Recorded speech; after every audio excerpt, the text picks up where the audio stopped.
अस्सलाम वालेकुम friends, welcome back to another video.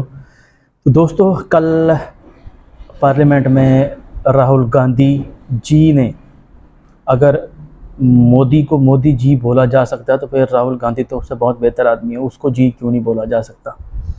कल राहुल गांधी जी ने पार्लियामेंट में, लोकसभा में जो स्पीच किया यार, हेड्स ऑफ है यार। वो कौन लोग हैं जो बोलते थे कि राहुल गांधी को भाषण देना नहीं आता?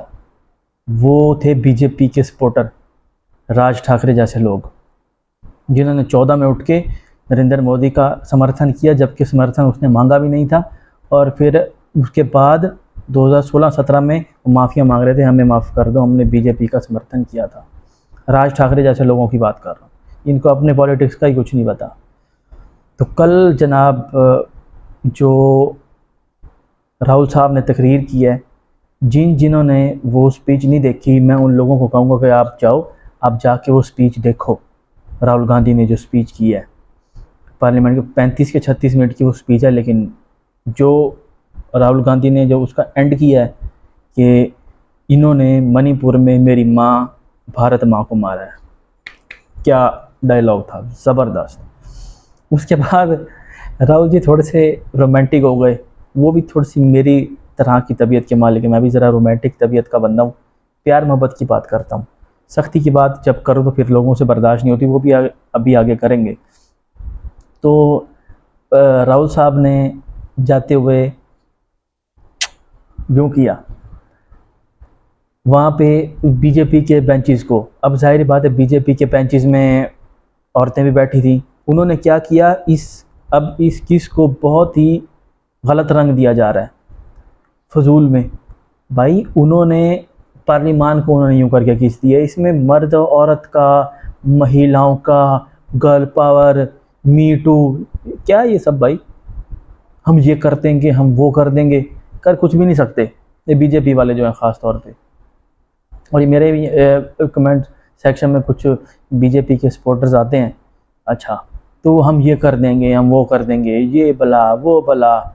राहुल गांधी ने औरतों को किस दी, राहुल गांधी ने औरतों को किस नहीं दी। और जाहिलों, गधों और बेवकूफ़ों और नशेड़ियों और शराबियों, राहुल गांधी ने ऐसे जनरल प्यार का पैगाम दिया सबको।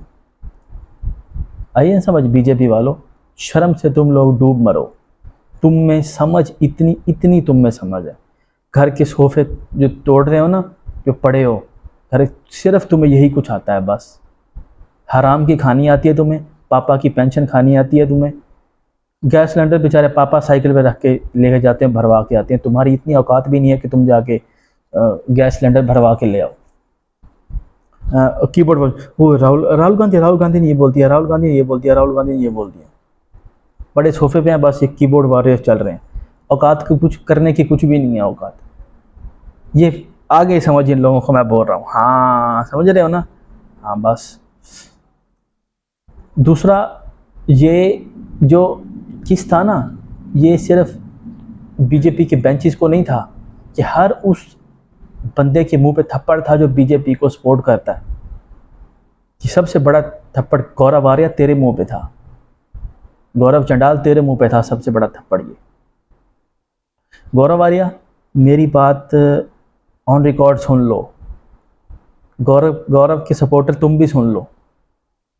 मैं आ रहा हूँ अहमदाबाद, जिसमें खुराक को, जिसकी उसमें इतना दम हो ना, मुझे अहमदाबाद स्टेडियम में आके मिलना। मैं देखता हूँ तुम क्या करते हो। मैं आ रहा हूँ प्रेस के कार्ड पे, मैं आ रहा हूँ मीडिया के कार्ड पे, आईसीसी की तरफ से रजिस्टर होके आ रहा हूँ मैं देखता हूँ तुम क्या उखाड़ लोगे मेरा। और मैं अकेला नहीं आऊँगा, हमारे साथ जत्था होगा पूरा। मैं देखता हूँ तुम क्या करोगे। तुम्हारा मुल्क है ना, तुम्हारा मुल्क है, अपने मुल्क में तुम मुझे शेर बन के दिखा देना। मैं गौरव आर्या की तरह नहीं हूँ कि होटल के ऊपर चढ़ बैठूंगा और कहूँगा तुम सब मुझे नीचे खड़े हुए नजर आना। ये हमारा जो जिगरा है ना, ये जिगरा है हमारा। ये नोएडा के कमरे में बकवास सिर्फ नोएडा के कमरे में तो बकवास ही कर सकता है बस।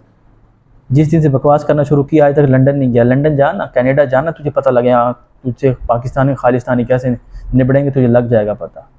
मैं बोल रहा हूँ ये हिंदुस्तानी है ही नहीं, हिंदुस्तान की धरती ऐसा बंदा पैदा ही नहीं कर सकती, ऐसा चंडाल पैदा ही नहीं कर सकती हिंदुस्तान। ये मरासी है, पैदाइशी मरासी है, ये हिंदुस्तानी है ही नहीं। इसको जान बार मिले ना तो मारो इसको पकड़ के, वहीं पे इसका निकल जाएगा सब कुछ। इसको और मुझे कर तो एक कमरे में बंद, जिसने इसने कहा था ना आसिम मुनीर का नाम, मैं अब कह रहा हूँ, इसको और मुझे कर दो एक कमरे में बंद।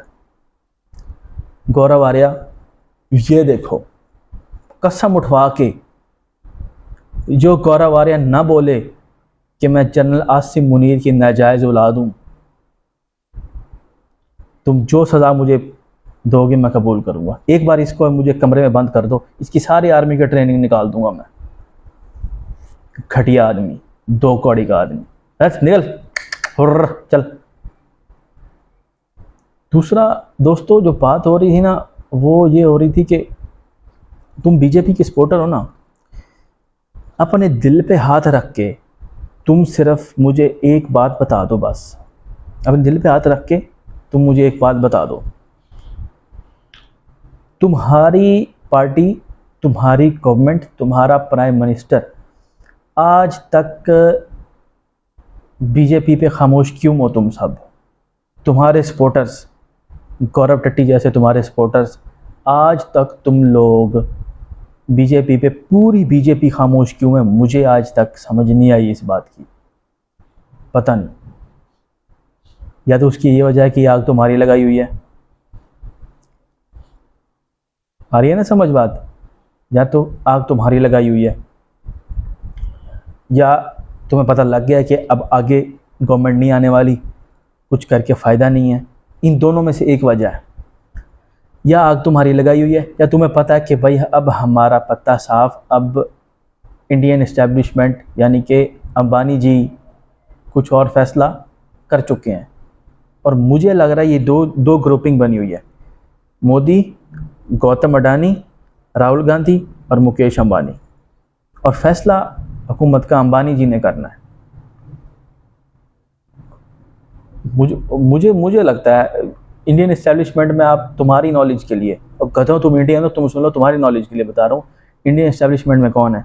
इंडिया के अमीर लोग, बड़े स्टेक होल्डर्स, मल्टीनेशनल कंपनियों के मालिक, इलेक्शन कमीशन, ब्यूरोक्रेसी, ये इंडिया की इस्टेब्लिशमेंट है। सिविलियंस के पास है इंडिया की इस्टेब्लिशमेंट, और मुझे लगता है कहीं ना कहीं इस्टेब्लिशमेंट फैसला कर चुकी है राहुल गांधी को लाने का, क्योंकि जहाँ अंबानी जी जाएंगे गवर्नमेंट उसी की ही बननी है। और मुझे नहीं लगता कि अंबानी जी और अडानी जी की कोई ख़ास आपस में बनती है। या बेटा ये आग तुम्हारी लगाई हुई है, या तुम्हें पता है कि गवर्नमेंट आनी नहीं, जो होता है लगने दो आग, हमें परवाह नहीं है, हमें किस चीज़ की टेंशन है। इन दोनों में से एक वजह है। राहुल गांधी ने क्या गलत बोला कल? अब तुम कहोगे तू नहीं, तू तो पाकिस्तानी है, तू तो उसकी साइड लेगा, तुम्हें मोदी बुरा लगता है। मोदी हमें क्या बुरा लगता है? मोदी ने क्या उखाड़ लिया हमारा जो हमें मोदी बुरा लगता है?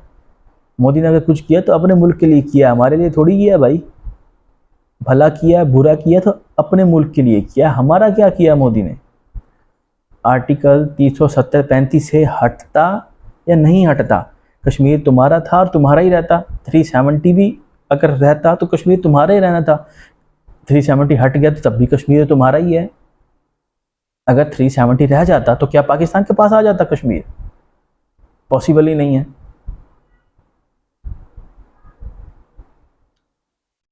तो इसलिए बगैर आंखें बंद किए बीजेपी को सपोर्ट करना बंद करो, और जो कल राहुल गांधी ने कहा है उसको गौर से सुनो। मणिपुर में ये सब कुछ मोदी और बीजेपी की वजह से हुआ है। मणिपुर जल गया, वहाँ के लोग मर गए, आग लग गई। ऐसा लगता है मणिपुर भारत का हिस्सा ही नहीं है। मोदी ने ऐसा इस पे रिएक्ट किया कि ऐसा लगता है मणिपुर भारत का हिस्सा नहीं है। एक बयान सिर्फ वो दिया कि चाहे आग राजस्थान में लगे, मणिपुर में लगे, बस। उसके अलावा नॉट ओनली एक सिंगल बयान भी नहीं आया उसके बाद, और ना गया। क्यों भाई, क्यों? क्या मणिपुर इंडिया का पार्ट नहीं है? या तो क्या छोड़ दो ना मणिपुर, क्यों नहीं छोड़ते? मणिपुर छोड़ दो। क्या भाई हमारा पार्ट नहीं है, हम ये म्यांमार को दे रहे हैं, हम लेते ही नहीं, हम मणिपुर लेते ही नहीं। इतना जुल्म यार, इतना जुल्म, इतनी बेइज्जती अब हरियाणा में शुरू हो गए हो। बात तुम्हें करनी है सिर्फ पाकिस्तान पे, हंसना तो सिर्फ तुम्हें है पाकिस्तान पे, हंसी तो सिर्फ तुम्हें पाकिस्तान के मैटर पे आती है। हंसो, पाकिस्तान पे तनकीद करो, जितनी मर्जी करो, लेकिन सबसे पहले अपना गिरेबान झाँको। सबसे पहले ना अपना गिरेबान झाँको। आज की वीडियो देखने का बहुत बहुत शुक्रिया। पाकिस्तान जिंदाबाद। अल्लाह हाफिज़।